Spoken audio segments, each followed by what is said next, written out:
नमस्कार, आप देख रहे हैं सुप्रभात झारखंड और मैं हूं आपके साथ सुकन्या सिंह। झारखंड विधानसभा का मॉनसून सत्र और चौथी विधानसभा का अंतिम सत्र शुक्रवार को संपन्न हुआ। इसके बाद अब सरकार सीधे चुनाव में उतरेगी। चौथी विधानसभा के विदाई सत्र के तौर पर याद किए जाने वाले इस मॉनसून सत्र में जनहित से जुड़े कई मुद्दों पर चर्चा हुई। सदन में जय श्री राम के नारों के साथ जय सरना के नारे की गूंज सुनाई दी। विधायी कार्यों के दायरे में सरकार ने 3,908 करोड़ रुपए का अनुपूरक बजट पास कराया। वहीं सवर्णों को 10% आरक्षण देने संबंधी विधेयक भी पारित किया। सरकार की ओर से 5 दिनों के सत्र में 6 विधेयक पारित कराए गए। वहीं कार्यवाही के दौरान सदन के अंदर और बाहर विपक्ष की ओर से सूखा, स्थानीय नीति, फलक की मौत, मॉब लिंचिंग का मामला उठाया गया। सत्र की समाप्ति के बाद सत्ताधारी और विपक्षी नेताओं का अनुभव मिला जुला रहा।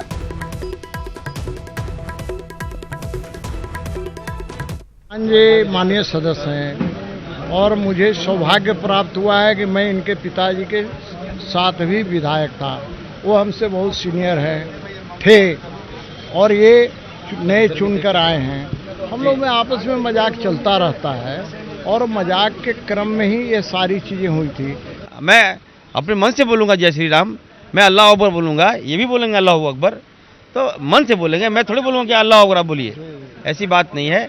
हम लोग विकास के मुद्दे पर राजनीति करते हैं, धर्म के मुद्दे पर हम राजनीति करने नहीं आए हैं। हम लोग आशा कर रहे हैं कि नए विधानसभा भवन में भी जो नई सत्र होगी, स्पेशल सत्र में भी हम लोग रहें और नए विधानसभा जो बन रही है और वहाँ बन रही है उसमें भी हम लोग का 2019 के चुनाव में जोरदार तरीके से एंट्री करके वहाँ आवें। और इरफान अंसारी जी हमारे अभिन्न मित्र हैं, ये भी हमारे चुनाव जीत के आवें। हम लोग सभी लोग आवें और फिर से आप लोग के बीच में हम लोग आके हिडन एजेंडा के तहत राजनीतिक लाभों को कैसे लिया जाए, इसी पर पूरा 5 साल इनका बीता है। अब हम जनता की अदालत, जनता के दरबार में जाएंगे। अब जो निर्णय जनता 2020 के लिए करेगी, उस निर्णय के साथ हम लोग फिर यहां मिलेंगे। लोकसभा में रमा देवी पर आपत्तिजनक टिप्पणी के मामले में पूर्व सांसद जया प्रदा ने आजम खान पर कठोर कार्रवाई की मांग की। वहीं राज्यसभा सांसद अमर सिंह ने भी आजम के बयान की निंदा की। रांची पहुंची जया प्रदा और अमर सिंह ने आजम खान पर कठोर कार्रवाई की मांग की है। जया प्रदा ने कहा कि आजम खान ने संसद की गरिमा का ख्याल नहीं रखा। उन्होंने आजम को संसद से बाहर करने की अपील की, तो अमर सिंह ने कहा कि आजम खान को महिलाओं की इज्जत करना सीखना चाहिए। ये अपनी आदत से मजबूर है और महिलाओं से नफरत है। जहाँ जहाँ महिलाओं को देखते हैं तो महिलाओं को जितना नीच दिखाने की कोशिश करते हैं, वो आजम आज स्पीकर की कुर्सी पर बैठने पर उस महिला रमा देवी जी को भी नहीं छोड़ा। संसद का जो गरिमा को और संसद का जो सम्मान, उस कुर्सी का जो सम्मान उन्होंने बिल्कुल नहीं दिया है। पूरे सांसद लोग इनके खिलाफ खड़े हैं और माफ़ी मांगने के लिए मजबूर किया, फिर भी उन्होंने डट के रहा और उन्होंने उनके घमंड को तोड़ना है। This is what I want. ये लुच्चाई की टुच्चाई की मन की गंदी विकृत मानसिकता का स्वभाव है। लोकतंत्र को गाली मत दीजिए। तन के हवस मन को गुनहगार बना देती है। मन के अंदर की गंदगी आजम खान जैसे इंसान को गद्दार बना देती है। और अब बात झारखंड में लोकायुक्त की स्थिति की। झारखंड निर्माण के 18 साल बाद भी लोकायुक्त के पास न तो अपनी जांच एजेंसी है और न ही भ्रष्टाचारियों को सजा देने का अधिकार। अब सरकार की उदासीन रवैये से लोकायुक्त नाराज हैं और एक्ट में बदलाव की अपील की है। रिपोर्ट देखिए। झारखंड में दंतहीन लोकायुक्त, भ्रष्टाचार पर बेबस लोकायुक्त। लोकायुक्त है, अधिकार नहीं। जन्म के साथ भ्रष्टाचार के गंगा में डूबी झारखंड में अब लोकायुक्त पर काले बादल मंडराने लगे हैं।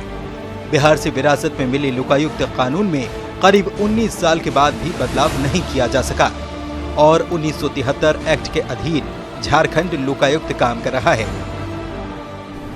लेकिन हमारे यहाँ झारखंड में वही 1973 वाला जो एक्ट है उसी को हम लोग ग्रहण किए हुए हैं, उसी के अनुरूप काम करना पड़ रहा है।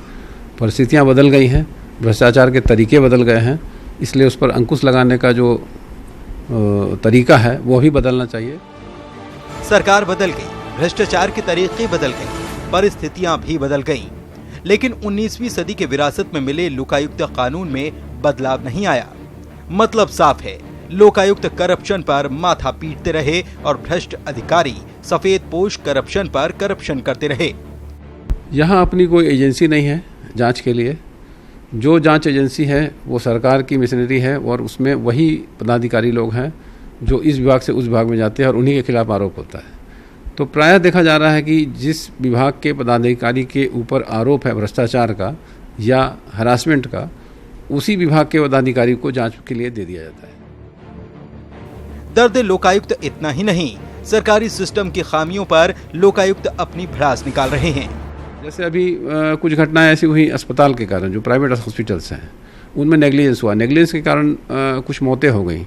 अब जिसके घर का आदमी मर गया वो सब जगह दरवाज़ा खटखटाने के बाद हमारे पास आवेदन देता है कि इस पर सरकार के जो स्वास्थ्य विभाग है उसके द्वारा कार्रवाई होनी चाहिए, और हमारे कई बार लिखने के पश्चात भी कार्रवाई नहीं हो पाती है।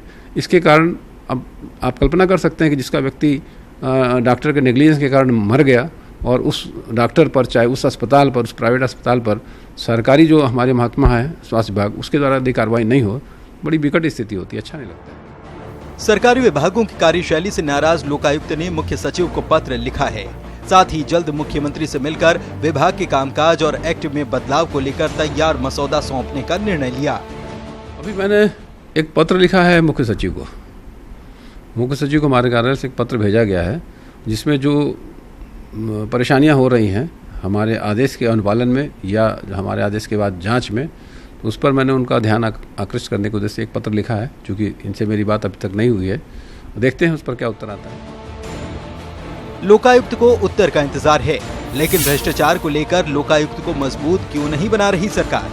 क्या बिहार और अन्य राज्यों की तरह लोकायुक्त कानून में बदलाव जरूरी नहीं? मामलों के समय पर रिपोर्ट क्यों नहीं देती एजेंसियां? ये वो सवाल हैं जिन पर अमल करने से जीरो टॉलरेंस की बात हकीकत में बदल सकती है।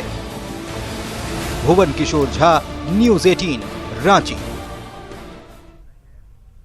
बढ़ते हैं आगे और अब बात करते हैं स्वास्थ्य विभाग की सबसे बड़ी लापरवाही की, जिससे कई सवाल खड़े हो रहे हैं। घाटशिला के अनुमंडल अस्पताल में डॉक्टर का अजीबोगरीब लापरवाही और कारनामा सामने आया है, जहां उन्होंने एक विधवा महिला को पेट दर्द की शिकायत पर अजीब सलाह दी। डॉक्टर अशरफ के पास विधवा महिला पेट दर्द की शिकायत लेकर पहुंची थी, तो डॉक्टर अशरफ ने दवा की पर्ची पर अजीबोगरीब सलाह लिख दी। महिला जब दवा लेने दुकान पर पहुंची तो उसे पता चला कि इस पर्ची पर डॉक्टर ने क्या कुछ लिखा है। बता दें कि अनुमंडलीय अस्पताल में ही चतुर्थ वर्गीय पद पर कार्यरत है और ये महिला जो है वो विधवा है। आखिर विधवा महिला को ऐसी सलाह क्यों दी गई, इस पर कई सवाल उठ रहे हैं। इसके बारे में अभी तक किसी ने लिखित शिकायत या किसी ने कोई भी मतलब मौखिक शिकायत है कि लिखित शिकायत मेरे पास अभी तक नहीं आया है। अगर उस टाइप का कोई शिकायत आती है तो जांच किया जाएगा। उनको भी अखबार के माध्यम से ही पता चला, क्योंकि मेरे कर्मी जिनके साथ ये घटना घटी है ना, उन्होंने कुछ मौखिक शिकायत की है या लिखित में कोई शिकायत नहीं की है। जब तक शिकायत नहीं आता है मेरे पास, हम भी उस मामले में कुछ नहीं कर पाएंगे। इधर घाटशिला अनुमंडलीय अस्पताल की लापरवाही झारखंड विधानसभा के बाहर भी गूंजी। बहरागोड़ा से जेएमएम विधायक कुणाल शारंगी ने सदन में डॉक्टर की लापरवाही का मामला उठाया। शारंगी ने अस्पताल में तैनात डॉक्टर अशरफ बदर की कारगुजारी को सदन में रखा। विधायक कुणाल ने इसकी शिकायत मुख्यमंत्री रघुवर दास और स्वास्थ्य मंत्री से भी की। उन्होंने ऐसे लापरवाह डॉक्टर को बर्खास्त करने की मांग की। कई तरह की इनकी शिकायतें विभाग को पत्राचार के द्वारा वहां के सिविल सर्जन ने भी बताई है। अब तक इस डॉक्टर पर कोई कार्रवाई नहीं हुई है और ये इनका लेटेस्ट कारनामा है कि उन्होंने एक महिला कर्मचारी है जो वहां पर गई अपने पेट दर्द की शिकायत में, उन्होंने जो प्रेस्क्रिप्शन दिया है, जब वो दवा दुकान पर लेकर जाती है तो दुकानदार कहता है आपको कॉन्डम देने के लिए कहा गया है। तो ये कौन सा तमाशा चल रहा है? क्या इस तरह की चिकित्सा व्यवस्था के आधार पर हम रेटिंग्स और इंटरनेशनल रेटिंग्स में नंबर 1 पाना चाहते हैं? तो ये आत्म अवलोकन का विषय है और मैंने माननीय मुख्यमंत्री महोदय से भी अनुरोध किया है, आज स्वास्थ्य मंत्री से व्यक्तिगत तौर पर मिलकर भी मैंने आग्रह किया है और सभा पटल पर भी आदरणीय अध्यक्ष महोदय के संज्ञान में मैंने इस विषय को लाया है कि अविलंब ऐसे निकम्मे चिकित्सक पर निलंबित करके उस पर विभागीय प्रोसीडिंग शुरू की जाए। जमशेदपुर में पारिवारिक विवाद में सनकी बने इंस्पेक्टर ने परिवार के 3 लोगों को गोलियों से भून डाला। इस गोलीबारी में एक महिला की मौत हो गई, वहीं पत्नी समेत 2 लोग घायल हैं। वहीं इस वारदात के बाद कई सवाल भी खड़े हो रहे हैं। पहली तस्वीर, लोगों से मिलता एक शख्स। दूसरी तस्वीर, इंतजार में खड़ी 3 महिलाएं। तीसरी तस्वीर, दौड़ती भागती एक लड़की। चौथी तस्वीर, अपार्टमेंट से निकलता शख्स। 4 तस्वीरों में जमशेदपुर के नौलखा अपार्टमेंट की पूरी घटना है। मामला पूर्व सेनारी के थाना प्रभारी से जुड़ा है, जिसने अपनी पत्नी और रिश्तेदारों पर ताबड़तोड़ फायरिंग कर दी थी। घटना में पत्नी और 2 रिश्तेदार घायल हुए, जबकि एक महिला की मौत हो गई। घटना के बाद एसएसपी खुद नौलखा अपार्टमेंट पहुंचकर जांच में जुटे हैं। सेंट्रो कार खड़ा किए, उसके बाद में वो रिसीव करके लाए, उसके बाद ऊपर चल गए। मुझे तो खबर आई 10:30 बजे कि ऐसे घटना हो गई है कि गोलीबारी। मनोज गुप्ता जो कि गुदड़ी थाना में पदस्थापित हैं चाईबासा में, पिछले कुछ दिनों से वो निलंबित हैं और उसके बाद उनकी पत्नी से उनका बहुत पुराना लगभग 20 साल से पारिवारिक और शादी को लेकर के विवाद चल रहा है। दोनों अलग रहते थे। ये व्यक्ति अपनी सर्विस रिवॉल्वर से इस घटना को अंजाम दिया है और उस घटना के बाद से फरार है। हम लोगों ने टीम लगाई है, ये जल्दी ही पकड़े जाएंगे। इधर सवाल पुलिस की कार्यशैली पर भी खड़े हो रहे हैं। आरोपी मनोज की बेटी पूछ रही है कि जब दहेज प्रताड़ना मामले में चाईबासा में पोस्टेड पिता को निलंबित किया गया तो फिर सर्विस रिवॉल्वर क्यों नहीं वापस ली गई। टीएसपी या डीएसपी की लीडर को मम्मी हमको परसों बोली थी, वो लोग बोले सस्पेंड है। सस्पेंड थे तो रिवॉल्वर क्यों है उनके पास? और अंकल 2 दिन पहले भी वो निकाले थे, भाई और नानी को डरा रहे थे। आखिर पुलिस विभाग में काम करने वाला मनोज क्राइम की राह पर क्यों चल पड़ा? अपने ही रिश्तेदारों के खून का प्यासा क्यों हो गया? ये सब बातें जांच के बाद ही पता चल पाएंगी। लेकिन शुरुआती जांच में मामला पारिवारिक विवाद का जान पड़ता है, जिसकी वजह से एक की मौत हो गई तो 2 जिंदगी की जंग लड़ रहे हैं। आशीष के साथ अन्य अमृता, न्यूज़ 18 जमशेदपुर। देवघर के जवाहर नवोदय विद्यालय में कक्षा 11 के छात्रों द्वारा जूनियर कक्षा 8 के छात्रों के साथ मारपीट और उनकी रैगिंग का मामला सामने आया है। घटना देर रात स्कूल हॉस्टल में घटी है। मामला तूल पकड़ता देख सुबह पुलिस को इसकी जानकारी दी गई। पुलिस ने मामले की छानबीन की है। वहीं स्कूल प्रबंधन ने तुरंत अनुशासनात्मक कार्रवाई करते हुए कक्षा 11 के 15 दोषी छात्रों को चिन्हित कर उन्हें अगले 12 दिनों के लिए स्कूल से सस्पेंड कर दिया है। यहाँ पता चला कि रात में बच्चा लोग रैगिंग के लिए झंझट कर दिया था, तो दोनों पक्ष के गार्जियन को बुलाया गया, फिर भी समझौता बुझौता अच्छा से कर दिया गया है, लेकिन तत्काल प्रभाव से लोग को 12 दिन के लिए सस्पेंड कर दिया गया है। 10:30 के आसपास 11th के कुछ बच्चों ने 8th क्लास के बच्चों को बुलाया और बुला करके उन लोग से मैंने यही बोला कि विद्यालय में ऐसा डिसिप्लिन तो मेंटेन नहीं करते हो, ठीक से रहते नहीं हो, अननेसेसरी ब्लेम लगा करके उन लोग को डांट डपट किया। डांट डपट में एक क्लास बच्चे ने उन लोग को 1-2 थप्पड़ भी मारा है। तो अभी हमने एक कमेटी इंक्वायर की, कमेटी बनाई और कमेटी बना करके जितने भी बच्चे थे उसे चिन्हित कर लिए और 15 बच्चे को हम 12 दिन के लिए सस्पेंड करके घर भेज दिए हैं। सावन के महीने में बासुकीनाथ धाम में यातायात को लेकर 1 वे ट्रैफिक रूट लागू किए जाते हैं ताकि आने वाले कांवरिया को परेशानी न हो। लेकिन 7 किलोमीटर लंबा बाईपास हादसे को निमंत्रण दे रहा है, जहां कभी भी हादसा हो सकता है।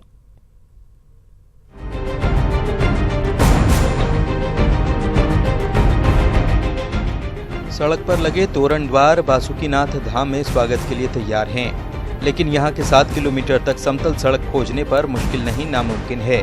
पूरी सड़क गड्ढों में तब्दील है और देवघर से बासुकीनाथ आने वाले ऑटो चालकों की चांदी है।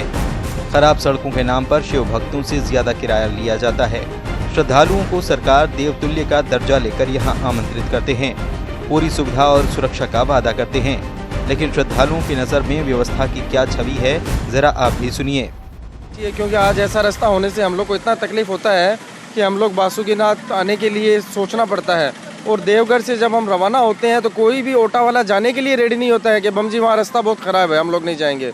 हम लोग को इतना परेशानी होता है, वहाँ से हम लोग 1-2 किलोमीटर आगे आकर के कोई भी ऑटो वाले को ज़्यादा पैसा दे के हम लोग ऑटो रेंट पे करके यहाँ पे आते हैं। परेशानी सर बहुत हो रही है, सरकार को इस पर चिंतन करना चाहिए। और हम लोग जो दूर से आए हैं और ये पर्यटन स्थल है झारखंड सरकार का, और इस राज्य में और स्पेशली देवघर में और बासुकीनाथ में दूर दूर से लोग आते हैं। सरकार को कहेंगे कि इस पे केवल वोट लेती है और इस पे ध्यान नहीं देती, रोड पे ध्यान दे, पानी पे ध्यान दे। सावन से पहले सड़क मरम्मत के नाम पर 13 लाख रुपए का टेंडर हुआ। ठेकेदार को स्टोन डस्ट से गड्ढे भरकर रालर चलाना था, लेकिन हकीकत ये है कि सावन शुरू होने से पहले डस्ट गिराया गया और सावन के 8 दिन के बाद दोबारा डस्ट गिराना था, जो नहीं हो सका। सड़क की दुर्दशा को लेकर विभागीय अधिकारी कितने संवेदनशील हैं, वो भी सुनिए। मेंटेनेंस का जहाँ पर खराब हो रहा है वहाँ पर तत्काल अटेंड करने के लिए निर्देश दिया जा चुका है और डिपार्टमेंट के लोग भी इस पर विजिलेंट हैं, वो लोग भी जाया करते हैं और उसको ससमय कार्रवाई की जाए। जर्जर सड़क पर सवाल और साहब का हकलाना समझा जा सकता है। श्रावणी मेले को लेकर कितना गंभीर है, कहीं श्रावणी मेले के नाम पर 13 लाख रुपए की मंदरबाट की योजना तो नहीं। पंचम कुमार झा, न्यूज़ 18, दुमका। अगर आप बाबा नगरी देवघर आते हैं तो शिवगंगा में डुबकी जरूर लगाएं, क्योंकि इसकी मान्यता और आस्था की कहानी वर्षों पुरानी है, जिसकी उत्पत्ति लंका नरेश रावण ने की थी। बाबा नगरी आप अपने वाहन से आए या फिर रेल मार्ग से आए या फिर पैदल कांवर लेकर के आए सुल्तानगंज से, या जैसे भी आए, बाबा पर जलार्पण से पहले ये मान्यता बड़ी पुरानी है कि यहाँ इस शिवगंगा में डुबकी लगाना होगा और खुद को शुद्धि करना होगा।